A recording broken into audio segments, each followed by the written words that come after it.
Menteri Keuangan Purbaya Yudhisadewa sepakat dengan pernyataan mantan Presiden Joko Widodo yang menyebut bahwa pendirian proyek kereta cepat Wush bukan untuk mencari keuntungan.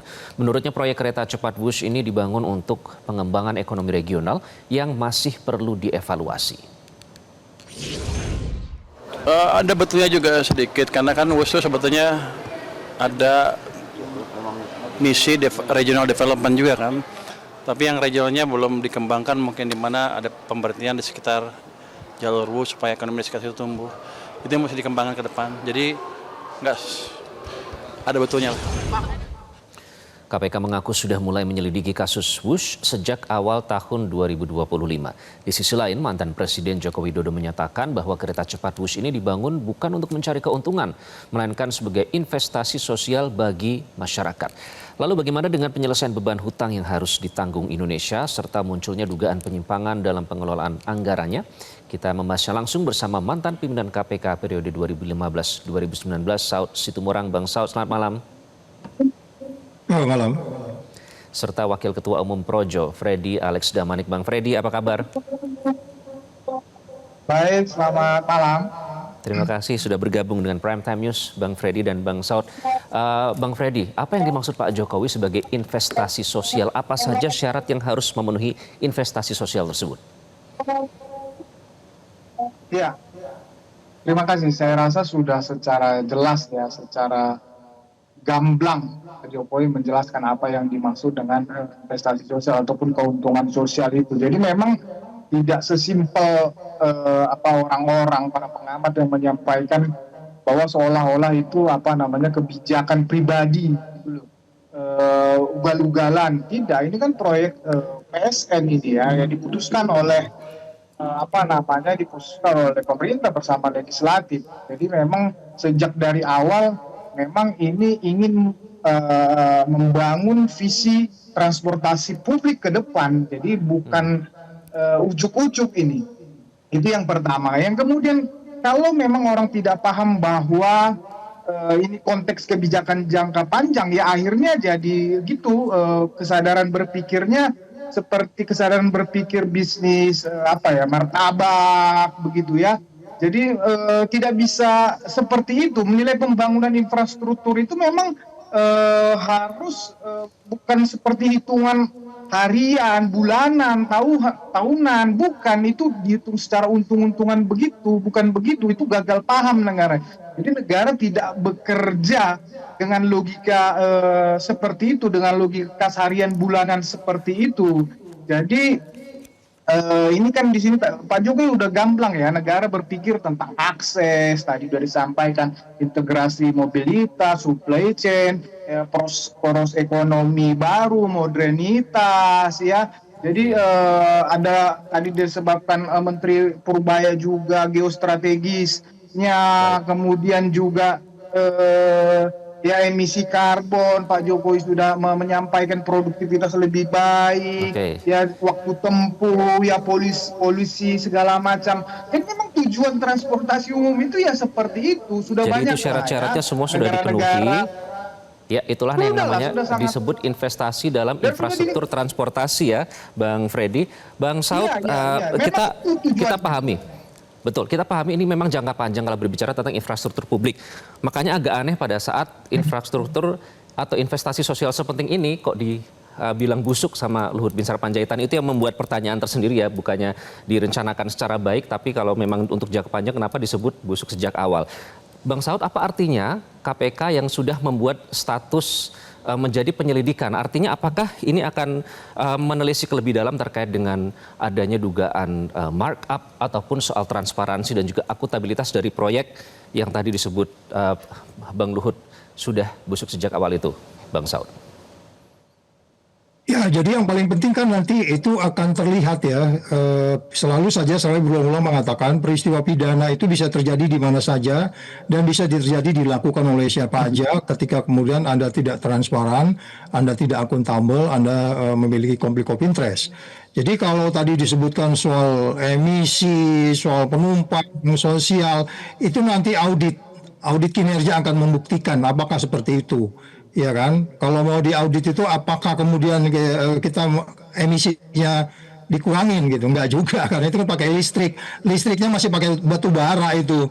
Per hari itu bisa 20 juta. Anda bayangkan itu kereta api selesai bergerak itu sama dengan hampir 5.000 rumah listrik 1.500 watt itu. Jadi artinya itu nanti kita lihat, itulah yang disebutnya bagaimana audit itu bekerja.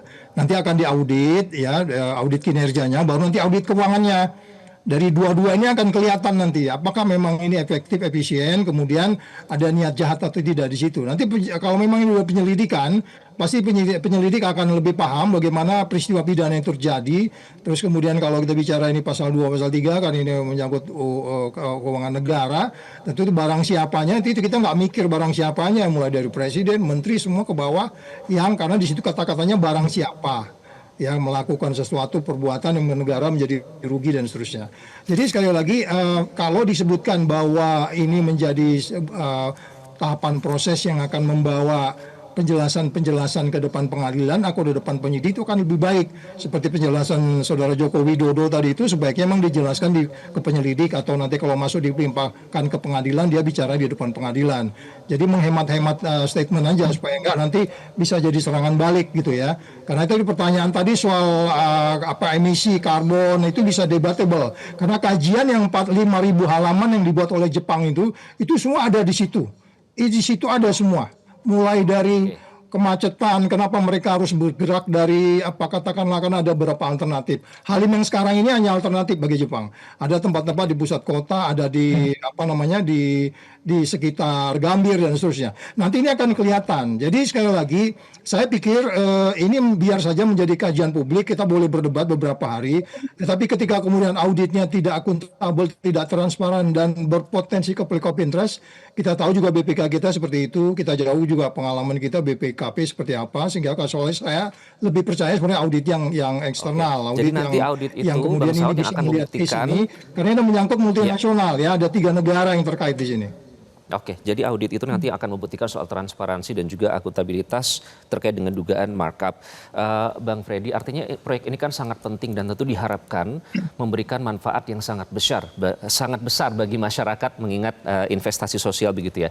Apakah artinya memang sejak awal ada jaminan dari Pak Jokowi bahwa proyek ini clear supaya tidak bermasalah ke depannya, Bang Freddy? Ya, jadi seperti kata Bang Saud, saya juga orang yang sepakat bahwa kalau memang ditemukan di sini tindak pidana atau unsur tindak pidana korupsi, ya kita sama-sama mendorong ya audit kinerja, silahkan audit keuangan. Jadi Bang Saud sudah mengatakan, ini kebetulan kalau saya nggak salah auditornya ini PwC sama EY. Jadi selain BPKP juga ini auditornya PwC sama EY. Jadi menurut saya sangat dipercaya lah oleh dunia internasional ya. Jadi memang ini tidak gampang. Ini kan juga joint venture. Ini pengalaman tersendiri. Mungkin mudah-mudahan KPK bisa masuk, benar-benar bisa masuk. Tetapi kan yang paling penting ini kan. Tapi saya rasa KPK orang-orang hebat lah ya, karena perspektifnya yang tadi. Perspektif itu penting bahwa ini transformasi publik. Jadi jangan perspektifnya bukan untung rugi kan itu ya. Perspektifnya bukan laba kan begitu. Ya laba dalam arti bisnis. Ya itu. Jadi tapi saya percaya lah KPK akan melihat itu semua, karena kalau nanti patokannya laba seperti yang saya bilang tadi, cara bisnis harian martabak seperti saya kasih contoh tadi, tentunya akan rusak cara menjalankan pemerintahan bernegara kita ini kalau perspektifnya penegak hukum kita seperti itu. Tapi saya percaya KPK akan melalui audit kinerja. Baik, Bang Freddy, oleh karena itu sangat penting ya untuk memastikan bahwa proyek ini clean and clear dan bebas dari markup dan juga perilaku korupsi. Tapi jika memang, sebentar Bang Freddy, kalau memang ditemukan ada indikasi fraud, siapa yang harus bertanggung jawab sih Bang Freddy?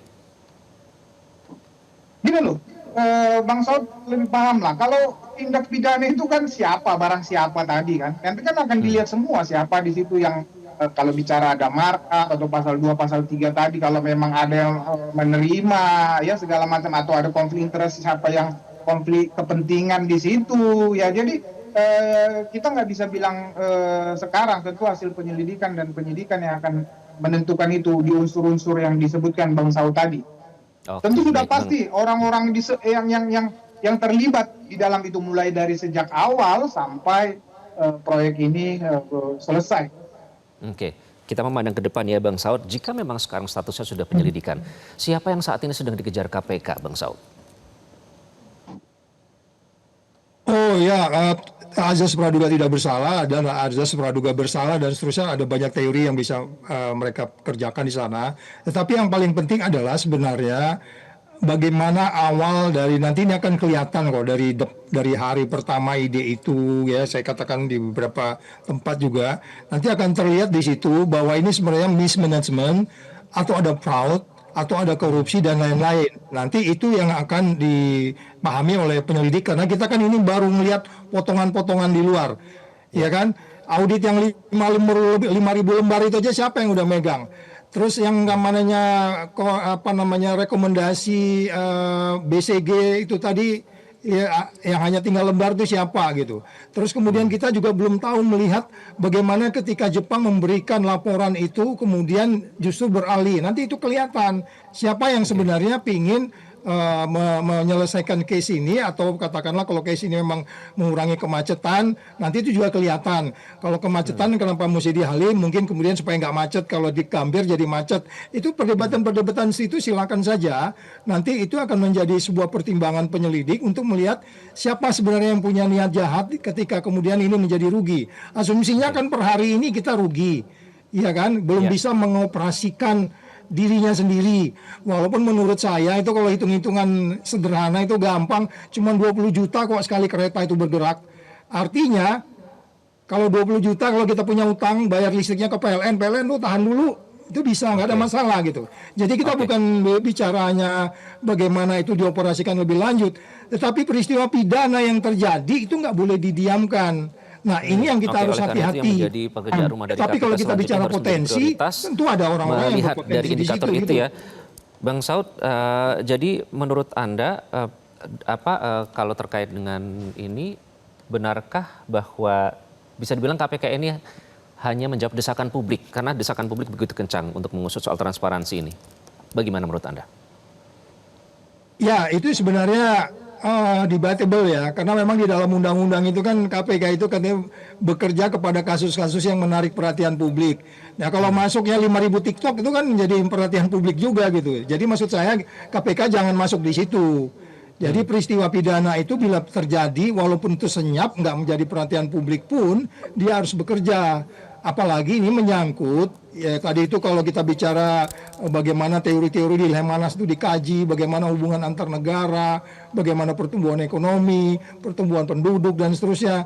Jadi sebaiknya memang mereka mulai saja bekerja senyap. Kalau ditanya bila perlu ya kita sedang pelajari, dalami, ya itu akan lebih wise daripada kemudian membuat sebuah suatu ketidakpastian baru yang seolah-olah mereka tidak bekerja atau mereka tidak akuntabel. Jadi mereka harus bikin time frame. Jadi nanti bulan berapa pimpinan KPK nyebut tanggal sekian kita clear, tanggal sekian kita clear. Ini kemudian akan membuat semua pihak di sini nyaman juga. Jadi semua pihak juga yang berpotensi untuk dipanggil bisa mengatur waktunya. Untuk kemudian tidak keluar kota dulu dan seterusnya gitu, Mas Iqbal. Baik, kita nantikan, kita kawal ya, karena kalau disebut WUSH ini sebagai kebanggaan negara, tentunya kita berharap jika memang investasi sosial benar-benar memberikan manfaat yang nyata, bukan simbol politik semata. Bang Freddy, terima kasih. Bang Saud, terima kasih sudah bergabung dengan Prime Time News. Jelajahi cara baru mendapatkan informasi. Download Metro TV Extend sekarang.